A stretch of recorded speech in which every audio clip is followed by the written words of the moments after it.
Bismillahirrahmanirrahim. Assalamualaikum warahmatullahi wabarakatuh.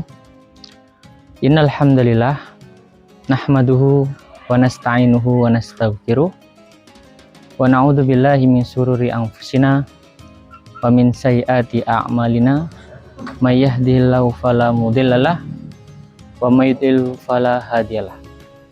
Asyhadu an la ilaha illallah wahdahu la syarikalah wa asyhadu anna Muhammadan abduhu wa rasuluh. Qala Allah Ta'ala fi Qur'anil Karim. A'udzu billahi minasyaitonir rajim. Bismillahirrahmanirrahim. Iqra bismi rabbikal ladzi khalaq. Khalaqal insana min 'alaq. Iqra wa rabbukal akram alladzi 'allama bil qalam. 'Allamal insana ma lam ya'lam. Alhamdulillah, pada kesempatan kali ini kita masih diberikan oleh Allah kenikmatan, kesempatan, sehingga kita masih bisa menikmati bulan Ramadan. Dan juga dengan kesempatan yang berbahagia ini, tak lupa kita panjatkan puja dan puji syukur kita kepada Allah. Shalawat serta salam tetap tercurahkan kepada junjungan kita Nabi Muhammad SAW, di mana beliau yang telah memperjuangkan Islam sehingga kita bisa merasakan Islam hingga hari ini. Para permisa, Allah telah memberikan kita perintah pada surat Al-Alaq, yaitu Iqra, bacalah. Dalam perintah ini, Allah tidak hanya memberikan kita sekedar dalam membaca, namun kita juga harus bisa memahami apa yang kita baca.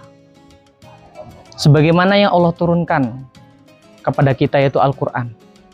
Dan ayat yang pertama yang Allah turunkan kepada kita yaitu Iqra, bacalah. Maka kita diperintahkan untuk membaca Al-Quran. Namun tidak sampai situ. Dalam ayat berikutnya, Allah berbicara tentang Al-Qalam, alladzi 'allama bil qalam.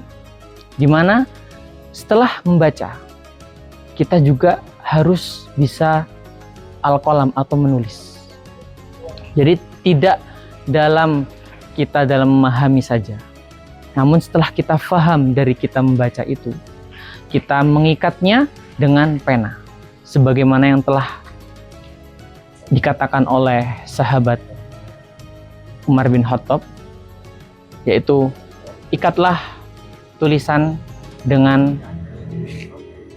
ilmu dengan tulisan. Namun yang perlu kita ingat, coba kita bayangkan bagaimana jadinya ketika ilmu itu tidak diikat dengan pena. Coba kita bayangkan bagaimana Al-Quran itu tidak ditulis dalam lembaran-lembaran. Bisa kita rasakan bahwa sulitnya kita mencari ilmu. Bagaimana para ulama dahulu mengikat ilmu-ilmu mereka dalam tulisan-tulisan dan karya-karya mereka. Namun tidak cukup sampai situ saja.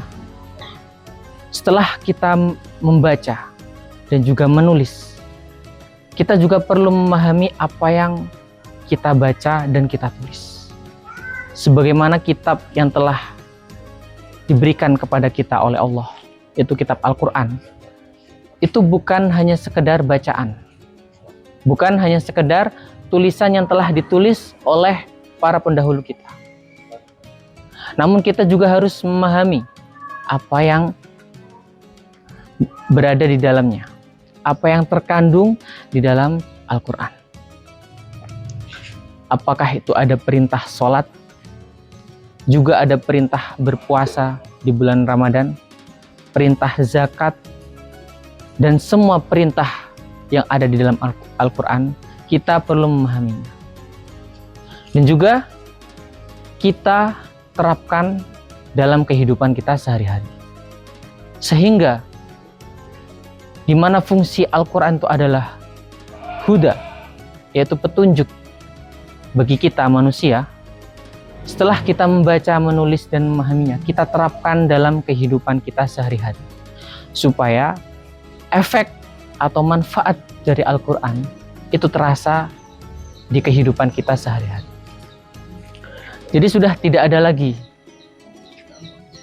umat Islam atau umat Muslim yang mereka itu merasa dihianati oleh Tuhannya, yaitu Allah. Karena mereka belum benar-benar menerapkan apa yang terkandung dalam Al-Quran.